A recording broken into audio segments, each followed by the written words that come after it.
Mamata Banerjee facing an open revolt at home turf after the TMC MLA from Shingur, Rabindranath Bhattacharya, who has resigned from the cabinet after he was shifted from Agriculture Department, has said that he will be taking a decision about his future course of action with the party workers in Shingur.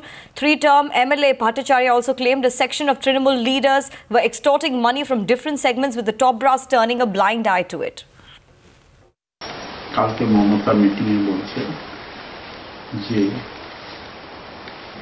আমরা কারো কাছ থেকে তোলা তুলব না, আমরা কোনো রকম অন্যায় পয়সা জমানো ছবি বেচে পয়সা করে বিক্রি করে পার্টি চালাবো, তিনি বলছেন শুনলাম। কিন্তু আমার বাস্তব অভিজ্ঞতাটা কি হচ্ছে, আমার নাকের ডগার সামনে তোলাবাজি করছে, আমার চোখের সামনে পয়সা আদায় হচ্ছে, দলের লোকেরাই করছে।